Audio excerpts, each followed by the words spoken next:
ಶ್ರೀ ಗುರುಭ್ಯೋ ನಮಃ. ಎಲ್ಲರಿಗೂ ನಮಸ್ಕಾರ. 12ನೇ ಅಧ್ಯಾಯ ಶ್ರೀ ಸಾಯಿ ಸಚ್ಚರಿತೆಯ 12ನೇ ಅಧ್ಯಾಯವನ್ನು ಈ ದಿನ ಪ್ರಾರಂಭಿಸುತ್ತಿದ್ದೇನೆ. ರೋಗಗಳನ್ನು ಗುಣಪಡಿಸಿದುದು ಬಾಬಾರವರು ಹೇಗೆ? ಭೀಮಾಜಿ ಬಾಳಶಿಂಪಿ, ಬಾಪು ಸಾಹೇಬ ಬೂಟಿ, ಆಳಂದಿ ಸ್ವಾಮಿ, ಕಾಕಾ ಮಹಾಜನಿ, ಆರ್ಧಾ ಪಟ್ಟಣದ ದತ್ತೋಪಂತ. ಮಾಯೆಯ ಅಗಾಧ ಶಕ್ತಿ. ಬಾಬಾರವರ ವಚನಗಳು ಯಾವಾಗಲೂ ಸಂಕ್ಷಿಪ್ತವಾಗಿಯೂ ರಸಭರಿತವಾಗಿಯೂ ಆಳವಾಗಿಯೂ ಅರ್ಥಗರ್ಭಿತವಾಗಿಯೂ ಸಾಮರ್ಥ್ಯವುಳ್ಳಗಳಾಗಿಯೂ ಇದ್ದವು. ಅವರು ಯಾವಾಗಲೂ ಸಂತುಷ್ಟರಾಗಿದ್ದರು. ನಾನು ಫಕೀರನಾಗಿ ಮಠಗಳಿಲ್ಲದೆ ಸರ್ವಸ್ವವನ್ನು ತ್ಯಜಿಸಿ ಒಂದು ಸ್ಥಳದಲ್ಲಿ ನೆಲೆಸಿದ್ದರೂ ಸಹ ಅನಿವಾರ್ಯವಾದ ಮಾಯೆ ಎಂಬುದು ನನ್ನನ್ನು ಆಗಾಗ್ಗೆ ಕಾಡುತ್ತದೆ. ನನ್ನನ್ನು ನಾನೇ ಮರೆತರೂ ಸಹ ನಾನು ಮಾಯೆಯನ್ನು ಮರೆಯಲಾಗುವುದಿಲ್ಲ. ಅವಳು ನನ್ನನ್ನು ಬಂಧಿಸಿದ್ದಾಳೆ. ಶ್ರೀಹರಿಯ ಮಾಯೆ ಬ್ರಹ್ಮ ಮುಂತಾದವರನ್ನು ಕಾಡುತ್ತಾಳೆ. ಹೀಗಿರುವಾಗ ಈ ಫಕೀರನನ್ನು ಕೇಳುವವರಾರು? ಯಾರು ಪರಮಾತ್ಮನಲ್ಲಿ ಶರಣು ಹೋಗುತ್ತಾರೆಯೋ ಅಂಥವರು ಅವನ ದಯೆಯಿಂದ ಮಾಯೆಯ ಬಂಧನವನ್ನು ತಪ್ಪಿಸಿಕೊಳ್ಳಬಹುದು. ಮಾಯೆಯನ್ನು ಕುರಿತು ಬಾಬಾರವರು ಈ ಮೇಲೆ ಹೇಳಿದಂತೆ ಅಭಿಪ್ರಾಯವನ್ನು ವ್ಯಕ್ತಪಡಿಸಿರುತ್ತಾರೆ. ಭಗವದ್ಗೀತೆಯಲ್ಲಿ ಶ್ರೀಕೃಷ್ಣನು ಉದ್ಧವನಿಗೆ ಈ ರೀತಿ ಹೇಳಿದ್ದಾನೆ: ಸಂತರು ನನ್ನ ಜೀವಿತ ರೂಪ. ಈಗ ಬಾಬಾರವರು ತಮ್ಮ ಭಕ್ತರ ಯೋಗಕ್ಷೇಮಕ್ಕಾಗಿ ಏನು ಹೇಳಿದ್ದಾರೆಂಬುದನ್ನು ನೋಡೋಣ. ಯಾರು ಅದೃಷ್ಟಶಾಲಿಗಳೋ, ಯಾರು ಪಾಪಗಳಿಂದ ವಿಮುಕ್ತರಾಗಿರುತ್ತಾರೆಯೋ ಅಂಥವರು ನನ್ನನ್ನು ಆರಾಧಿಸುತ್ತಾರೆ. ನೀವು ಯಾವಾಗಲೂ ಸಾಯಿ ಸಾಯಿ ಎಂದು ಧ್ಯಾನಿಸುತ್ತಿದ್ದರೆ ನಾನು ನಿಮ್ಮನ್ನು ಸಪ್ತ ಸಾಗರಗಳ ಆಚೆಗೆ ಸಾಗಿಸುತ್ತೇನೆ.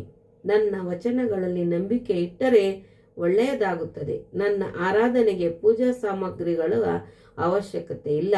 ಪರಿಶುದ್ಧವಾದ ಭಕ್ತಿ ಒಂದೇ ಸಾಕು ಎಂದು ಬಾಬಾ ಹೇಳಿರುತ್ತಾರೆ. ಭೀಮಾಜಿ ಪಾಟೀಲರವರ ಬಗ್ಗೆ ತಿಳಿಯೋಣ. ಪುಣೆ ಜಿಲ್ಲೆಯ ಜುನ್ನರ ತಾಲೂಕಿಗೆ ಸೇರಿದ ನಾರಾಯಣಗಾಂವದ ಭೀಮಾಜಿ ಪಾಟೀಲರಿಗೆ ಆಗಾಗ ಎದೆನೋವು ಬರುತ್ತಿದ್ದು ನಂತರ ಅದು ಕ್ಷಯಕ್ಕೆ ತಿರುಗಿತು. ಅವರು ತೆಗೆದುಕೊಳ್ಳದೆ ಇದ್ದ ಔಷಧವೇ ಇರಲಿಲ್ಲ. ಆದರೂ ರೋಗ ಗುಣವಾಗಲಿಲ್ಲ. ನಂತರ ಬದುಕುವ ಭರವಸೆಯನ್ನು ತೊರೆದು ಅವರು ಭಗವಂತನನ್ನು ಪ್ರಾರ್ಥಿಸಿದರು. ಸ್ಥಿತಿಗತಿಗಳು ಚೆನ್ನಾಗಿರುವಾಗ ನಾವು ಭಗವಂತನನ್ನು ಸ್ಮರಿಸುವುದಿಲ್ಲ. ಕಷ್ಟ ಕಾರ್ಪಣ್ಯಗಳು ತಲೆದೂರಿದ್ದಾಗ ಮಾತ್ರ ಭಗವಂತನ ನೆನಪು ಬರುತ್ತದೆ.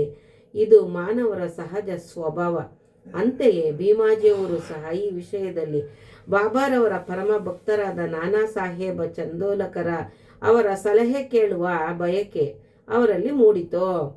ಮರುದಿನವೇ ಅವರಿಗೆ ಎಲ್ಲ ಸಮಾಚಾರವನ್ನು ಪತ್ರಲೇಖನ ತಿಳಿಸಿದರು. ಅದಕ್ಕೆ ಬಾಬಾರವರ ಚರಣಾವಿಂದಗಳಲ್ಲಿ ಮೊರೆ ಹೋಗುವುದೊಂದೇ ಸರಿಯಾದ ಮಾರ್ಗವೆಂದು ನಾನಾ ತಿಳಿಸಿದರು. ನಾನಾರವರ ಸಲಹೆಯಂತೆ ಒಪ್ಪಿ ಪಾಟೀಲರು ಶಿರ್ಡಿಗೆ ಪ್ರಯಾಣ ಬೆಳೆಸಿದರು. ಬಾಬಾರವರಲ್ಲಿಗೆ ಅವರು ಕರೆತರಲಾಯಿತು. ಆ ಸಮಯದಲ್ಲಿ ಬಾಬಾರವರ ಹತ್ತಿರ ನಾನಾ ಚಂದೋಲಕರ ಮತ್ತು ಶ್ಯಾಮ ಇವರು ಇದ್ದರು. ಬಾಬಾರವರು, ಇದೇನು ಶ್ಯಾಮ, ಈ ಕಳ್ಳನನ್ನು ತಂದು ನನ್ನ ಮುಂದಿರಿಸಿದಿರಿ, ಇದು ಒಳ್ಳೆಯ ಕೆಲಸವೇ ಎಂದು ಕೇಳಿದರು. ಸ್ವಲ್ಪ ಹೊತ್ತಿನ ಮೇಲೆ ಬಾಬಾರವರ ಮನಸ್ಸು ಕರಗಿ, ನಿಲ್ಲು, ನಿನ್ನ ಚಿಂತೆಯನ್ನು ಬಿಡು, ನಿನ್ನ ಕಷ್ಟಗಳು ದೂರವಾದವು. ಕಷ್ಟಗಳು ಎಷ್ಟೇ ಇರಲಿ, ಭಕ್ತರು ಈ ಮಸೀದಿಯಲ್ಲಿ ಕಾಲಿಟ್ಟ ಕ್ಷಣದಿಂದಲೇ ಅವರ ಕಷ್ಟಗಳು ದೂರವಾದಂತೆಯೇ ಈ ಫಕೀರನು ದಯಾಮಯನು. ರೋಗಗಳನ್ನು ಗುಣಮಾಡಿ ಎಲ್ಲರನ್ನೂ ಪ್ರೀತಿ ಮತ್ತು ಆಧಾರದಿಂದ ಕಾಪಾಡುವನು ಎಂದರು. ರೋಗಿಗೆ ಈ ಹಿಂದೆ 5 ನಿಮಿಷಕ್ಕೊಮ್ಮೆ ರಕ್ತವಾಂತಿಯಾಗುತ್ತಿತ್ತು. ಬಾಬಾರವರ ಸಮ್ಮುಖದಲ್ಲಿ ಏನೂ ಆಗಲಿಲ್ಲ. ಅಂದಿನಿಂದ ರೋಗಿಯ ಕಷ್ಟಗಳು ಸರಿಯುತ್ತಾ ಬಂದವು. ಬಾಬಾ ರೋಗಿಗೆ ಭೀಮಾಬಾಯಿಯವರ ಮನೆಯಲ್ಲಿರುವಂತೆ ಹೇಳಿದರು.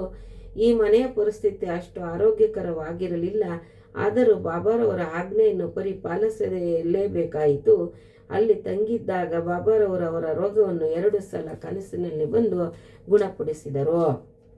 1ನೇ ಕನಸಿನಲ್ಲಿ ಒಬ್ಬ ಹುಡುಗನು ಶಾಲೆಯಲ್ಲಿ ಪಾಠವನ್ನು ಒಪ್ಪಿಸದೆ ಉಪಾಧ್ಯಾಯರಿಂದ ಹೊಡೆತ ತಿಂದು ಅನುಭವಿಸುತ್ತಿರುವ ಯಾತನೆ. ಮತ್ತೊಂದು ಸಲ ಕನಸಿನಲ್ಲಿ ಯಾರೋ ಅವರ ಎದೆಯ ಮೇಲೆ ಕಲ್ಲು ಉರುಳಿಸಿ ನೋವು ಮಾಡುತ್ತಿರುವುದನ್ನು ಕಂಡರು. ಕನಸಿನಲ್ಲಿ ಅನುಭವಿಸಿದ ನೋವಿನಿಂದ ಅವರ ರೋಗ ಗುಣವಾಗಿ ನಂತರ ಬಾಬಾರವರಲ್ಲಿಗೆ ಬಂದು ಭೀಮಾಜಿ ನಮಸ್ಕಾರ ಮಾಡಿದರು. ಬಾಬಾ ಅವರಿಗೆ ಭಕ್ತರು ತಮ್ಮ ಸದಾ ಅಚಲ ನಂಬಿಕೆಯಿಂದ ಸ್ಮರಿಸುವುದೊಂದೇ ವಿನಃ ಇನ್ಯಾವುದು ಬೇಕಾಗಿರಲಿಲ್ಲ. ಮಹಾರಾಷ್ಟ್ರದ ಜನರು 15 ದಿನಗಳಿಗೊಮ್ಮೆ ಅಥವಾ ತಿಂಗಳಿಗೊಮ್ಮೆ ತಮ್ಮ ಮನೆಗಳಲ್ಲಿ ಶ್ರೀ ಸತ್ಯನಾರಾಯಣ ವ್ರತವನ್ನು ಆಚರಿಸುತ್ತಾರೆ. ಆದರೆ ಭೀಮಾಜಿಯವರು ತಮ್ಮ ಮನೆಯಲ್ಲಿ ಶ್ರೀ ಸಾಯಿ ಸತ್ಯನಾರಾಯಣ ವ್ರತ ಎಂಬ ಹೊಸ ವ್ರತವನ್ನು ಹತ್ತಿದರು.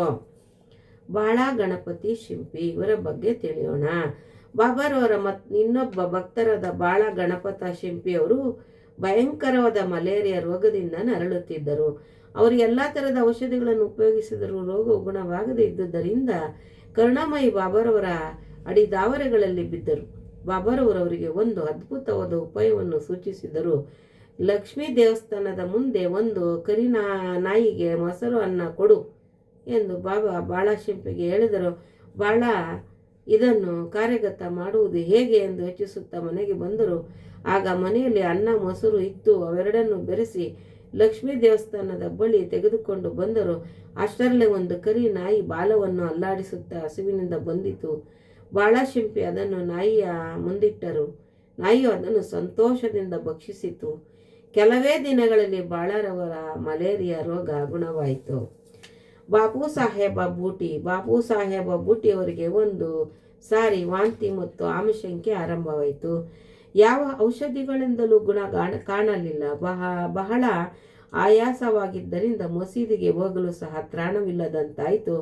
ಬಾಬಾ ಅವರನ್ನು ಕರೆಯಿಸಿ ಮುಂದೆ ಕೂಡಿಸಿಕೊಂಡು ಎಚ್ಚರದಿಂದಿರು, ಇನ್ನು ನೀನು ವಾಂತಿ ಮಾಡಕೂಡದು ಎಂದು ತೋರ ಬೆರಳನ್ನು ಸೂಚಿಸುತ್ತಾ ಹೇಳಿದರು. ಅಂದಿನಿಂದ ಅವರ ವಾಂತಿ ಮತ್ತು ಭೇದಿ ನಿಂತಿತು.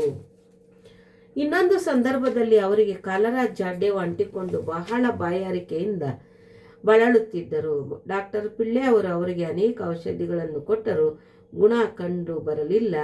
ಆಗ ಬಾಬಾರವರಲ್ಲಿಗೆ ಧಾವಿಸಿ ಯಾವ ಪಾನೀಯದಿಂದ ಬಾಯಾರಿಕೆ ಅಡಗುವುದು ಎಂದು ಕೇಳಿದರು. ಅದಕ್ಕೆ ಬಾಬಾರವರು ಬಾದಾಮಿ, ಅಕ್ರೋಟು, ಪಿಸ್ತೆ, ಒಂದು ಥರದ ಒಣಗಿದ ಹಣ್ಣು, ಇವು ಮೂರನ್ನು ಅರೆದು ಸಕ್ಕರೆ ಹಾಕಿ ಹಾಲಿನಲ್ಲಿ ಸೇರಿಸಿ ಬೇಯಿಸಿ ಕುಡಿ ಎಂದರು. ಯಾವ ವೈದ್ಯನನ್ನಾದರೂ ಕೇಳಿದರೆ ಇದು ರೋಗವನ್ನು ಹೆಚ್ಚಿಸುತ್ತದೆ ಎಂದು ಹೇಳಬಹುದು. ಆದರೆ ಅವರು ಬಾಬಾರವರ ಆಜ್ಞೆಯಂತೆ ಪಾಲಿಸಲೇಬೇಕಾಗಿದ್ದಿತು. ಈ ಔಷಧಿ ತಯಾರಿಸಿ ಕುಡಿದರೂ ಅವರ ರೋಗ ಗುಣವಾಯಿತು. ಆಳಂದಿ ಸ್ವಾಮಿ. ಆಳಂದಿಯ ಸ್ವಾಮಿಗಳೊಬ್ಬರು ಬಾಬಾರವರ ದರ್ಶನಕಾಂಕ್ಷಿಯಾಗಿ ಒಮ್ಮೆ ಶಿರ್ಡಿಗೆ ಬಂದರು. ಅವರಿಗೆ ಕಿವಿ ನೋವಿನಿಂದ ರಾತ್ರಿಯೆಲ್ಲ ನಿದ್ದೆ ಬರುತ್ತಿರಲಿಲ್ಲ.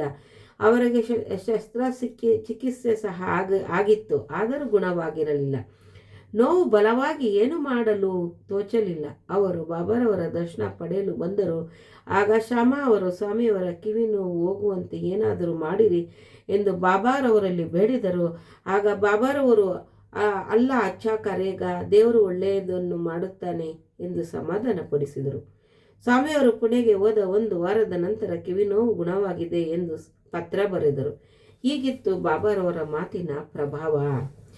ಕಾಕಾ ಮಹಾಜನಿಯವರ ಬಗ್ಗೆ ತಿಳಿಯೋಣ. ಇನ್ನೊಬ್ಬ ಭಕ್ತರಾದ ಕಾಕಾ ಮಹಾಜನಿಯವರು ಅತಿಸಾರ ರೋಗಗಳಲ್ಲಿ ನರಳುತ್ತಿದ್ದರು. ಬಾಬಾರವರ ಸೇವೆಗೆ ಭಂಗಬಾರದಂತೆ ಮಸೀದಿಯ ಮೂಲೆಯಲ್ಲಿ ನೀರು ಇಟ್ಟುಕೊಂಡು ಆಗಾಗ್ಗೆ ಹೊರಗೆ ಹೋಗಿ ಬರುತ್ತಿದ್ದರು.